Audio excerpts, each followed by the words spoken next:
Good morning students. BA second year third same history की online कक्षा में आप सबका स्वागत है। आज हमारा चैप्टर रहेगा चैप्टर नंबर 4, औरंगज़ेब, साम्राज्य विस्तार एवं धार्मिक नीति। अकबर के पश्चात जहांगीर शाहजहां मुग़ल सम्राट बने। उन्होंने अकबर की नीतियों का ही पालन किया तथा इससे मुग़ल साम्राज्य शिथिल बना। 1658 में औरंगज़ेब ने अपने भाइयों को सत्ता संघर्ष में पराजित करके वो सम्राट बना और उसने 1658 से 1707 तक उसने शासन किया। उसका लंबा शासनकाल जहाँ एक और मुग़ल साम्राज्य के प्रादेशिक विस्तार की दृष्टि से चरम सीमा पर था, लेकिन दूसरी ओर इसी काल में साम्राज्य विघटन की ओर भी शुरू हो गया था। इसका कारण था कि उसने अकबर, शाहजहां आदि के द्वारा अपनाई गई नीतियों में परिवर्तन करना था। वो उस काल में, जैसे प्रथम उसके काल में राजपूतों से संबंध बिगड़ गए, उनके साथ उसका लंबा संघर्ष चला। मेवाड़ और मारवाड़ उल्लेखनीय है, क्योंकि जो राजपूत साम्राज्य उसके प्रमुख आधार स्तंभ थे, अब वो उसके विरोधी बन गए। दूसरा, उसने दक्षिण साम्राज्य विजय का उसने अभियान चलाया और उसने भारत जैसे बहुभाषी, बहुधर्मी, बहुसंस्कृति देश में उदार सहनशीलता, धार्मिक सहनशीलता की नीति का परित्याग करके धार्मिक संकीर्णता की नीति को अपनाया, जिसके अनेक जो भारत के जो राजा थे, भारत के जो राजनीतिक जो घराने थे, वो उनके शत्रु बन गए और जिसके परिणाम घातक रहे। औरंगज़ेब के प्रारंभिक जीवन की बात करें तो वो शाहजहां का तीसरा जीवित पुत्र था और वो मुमताज़ की कोख से 4 नवंबर 1618 में उज्जैन के निकट पैदा हुआ। उसका प्रारंभिक जीवन काफ़ी कठिनाइयों का था और उसने 16 वर्ष की आयु में वो 10,000 जात व 4,000 सवार का मनसबदार बन गया।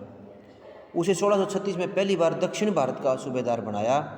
वो तो चाहता था कि वो दक्षिण में भी, वो आसपास के इलाकों को भी वो मुग़ल साम्राज्य में मिलाना चाहता था, लेकिन औरंगज़ेब के कहने पर उसने, यदि औरंगज़ेब न रोकता तो वो दक्षिण में मुल्तान, सिंध जैसे इलाकों को, गुजरात जैसे इलाकों को भी अपने साम्राज्य में मिला लेता।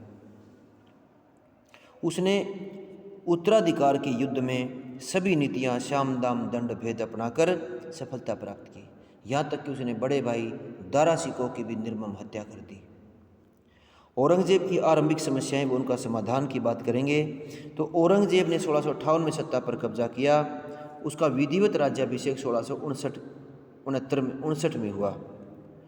तो उसकी समस्याएं भी बहुत थी। पहली बार उसने बादशाह गाजी की उपाधि धारण की, लेकिन उसके जीवन की, राज्य की समस्याएं भी थी। पहली समस्या थी कि सम्राट की शक्ति और प्रतिष्ठा को समाज में स्थापित करना था।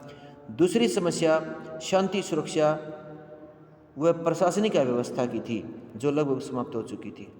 तीसरी समस्या राज्य की विभिन्न स्थानीय शक्तियों का उत्थान था, जो आर्थिक व राजनीतिक दृष्टि से काफ़ी महत्वपूर्ण थी। उत्तर भारत में राजपूत व सिख, दक्षिण में मराठे, तटीय क्षेत्रों में पुर्तगाली व अंग्रेज अपनी शक्ति को बढ़ा रहे थे। तो उन्होंने उस सबको ध्यान में रख करके कुछ ऐसी नीति बनाई जो उसके चिंतन व प्रशासन का आधार बनी, क्योंकि उसे इन सारी शक्तियों से लड़ना था। औरंगज़ेब ने जैसे ही सत्ता ली तो वह प्रत्येक अधिकारी व शाही परिवार के सदस्यों को शक की दृष्टि से देखता था। बहुत सारे लोगों को पदों से हटा दिया। उसने समर्थकों को ऊंचे पदों पर उपाधियाँ दी। प्रजा को राहत देने के लिए उसने राहदारी, पानदारी इत्यादि ग्रह कर सीमा शुल्क बंद कर दिए। राहदारी सीमा शुल्क को बोलते थे और पानदारी ग्रह कर को बोलते थे, वो समाप्त किया।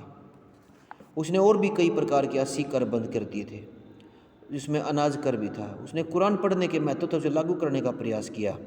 उसने आध्यात्मिक जीवन जीने की प्रेरणा देने के लिए विशेष अधिकारी मोहतासिब की नियुक्ति की।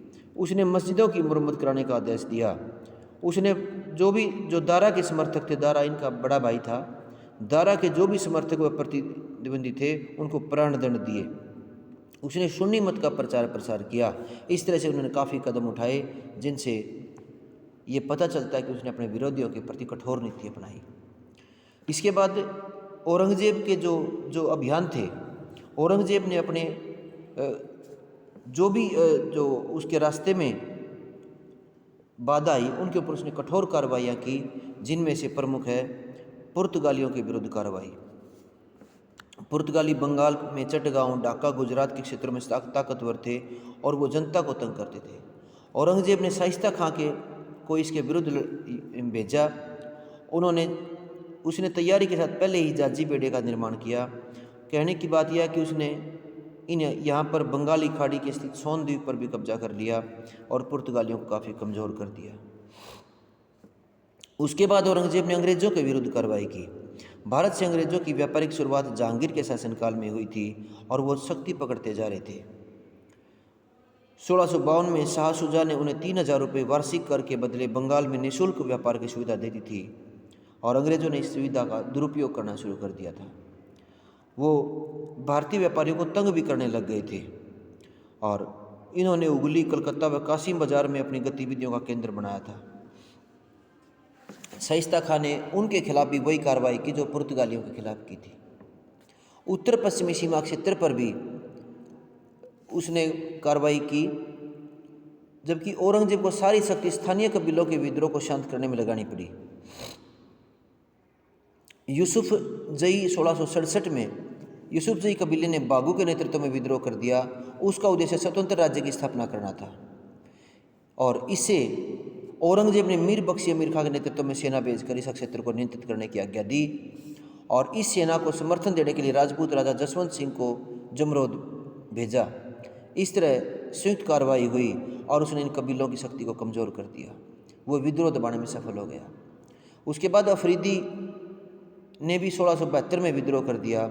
इसका नेतृत्व अदम खां ने किया और उसने अपना स्वतंत्र राज्य घोषित करके नया खुतबा पढ़वाया और नए सिक्के जारी करे।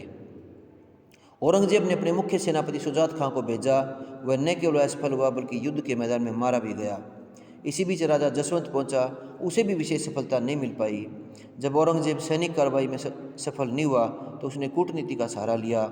उसने अफगानों को उपहार, नौकरी, सम्मान, पेंशन, जागीर, रिश्वत आदि चीज़ों का लालच देकर के अपने पक्ष में कर लिया और विद्रोहियों की ताकत कम हो गई। उत्तरी भारत के प्रमुख जो विद्रोह थे वो विद्रोह भी प्रमुख थे और यह क्षेत्र मुगलों का हृदय था। पहला जाटों का विद्रोह था। आगरा व दिल्ली के बीच जो यमुना क्षेत्र था वो जाट बहुल था।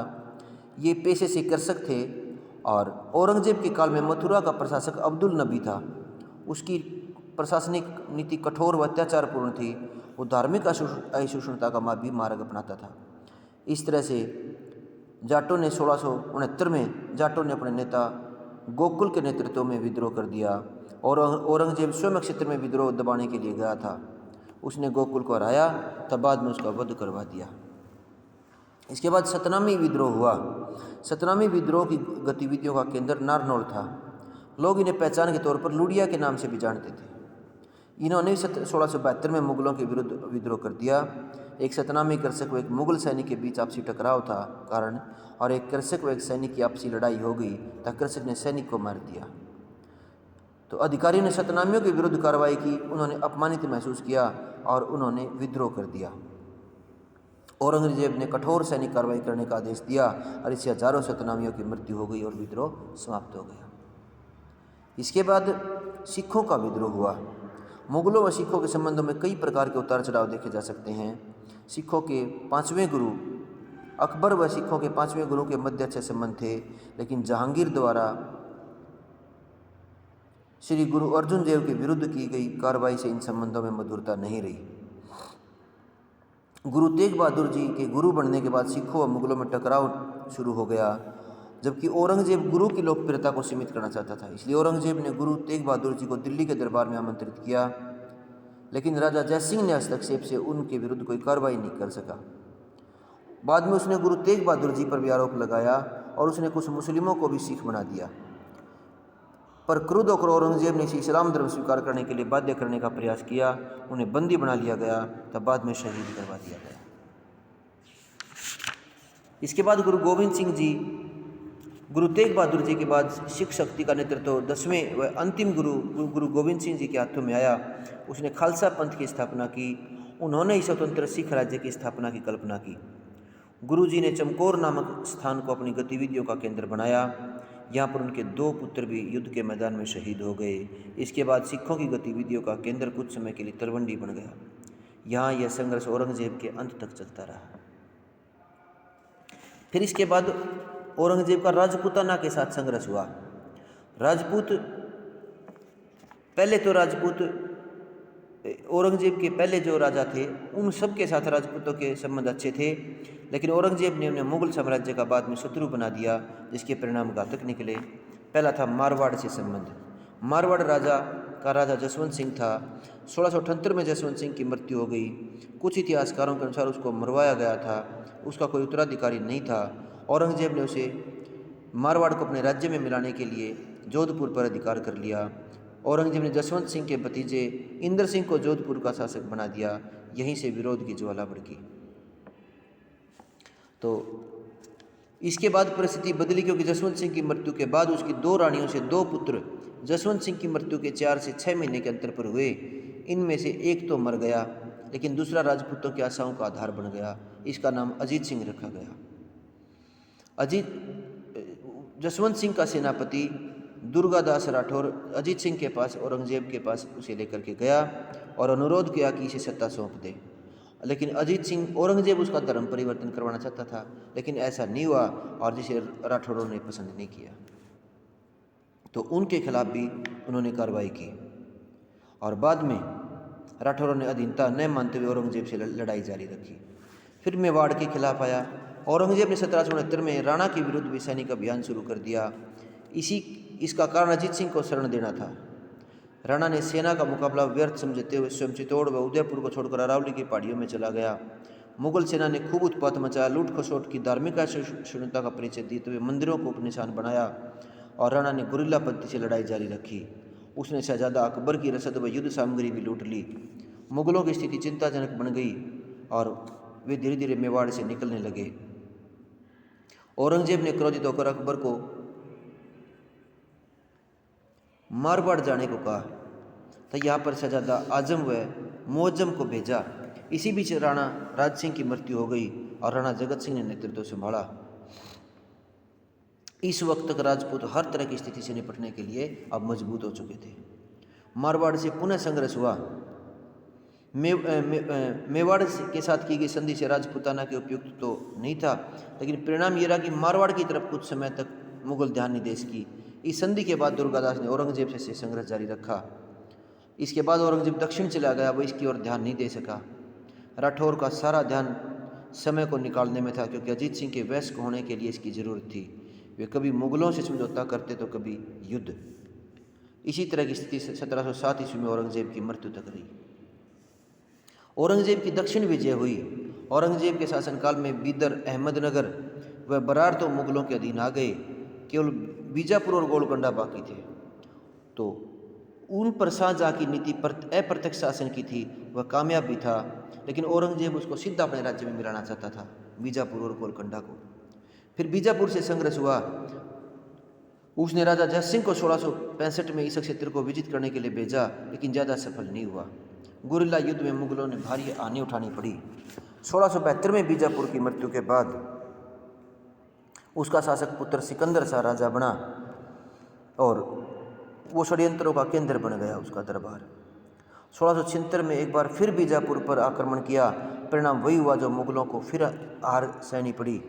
और बाद में औरंगजेब ने 1685 में आर पार की लड़ाई के उद्देश्य से आगे बढ़ा और उसने नेतृत्व शहजादा आजम को दिया।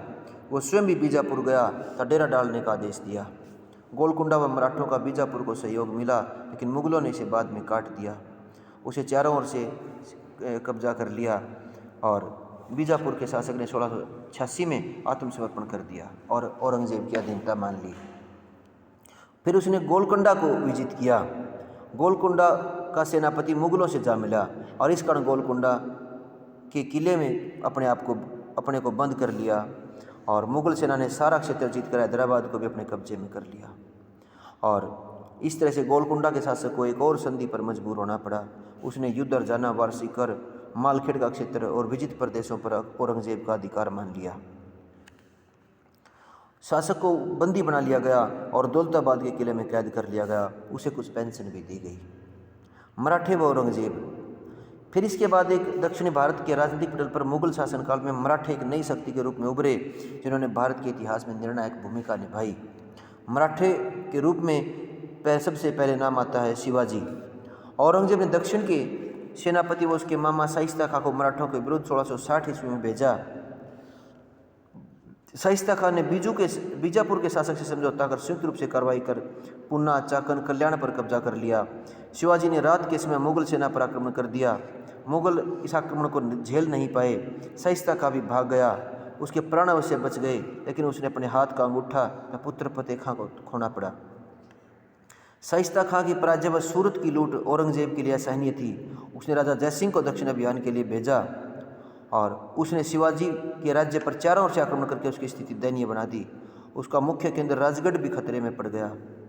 जयसिंह का पुरंदर का घेरा सफल रहा, क्योंकि शिवाजी ने जयसिंह के समक्ष संधि का प्रस्ताव रखा, जिसे स्वीकार कर लिया गया और 1665 में उनके बीच पुरंदर की संधि हुई, जिसके अनुसार शिवाजी ने अपने कुल 35 किलों में से 23 किले मुगलों को दे दिए और शिवाजी अपने पुत्र सहित मुगल दरबार में उपस्थित होने पर सहमत हो गया।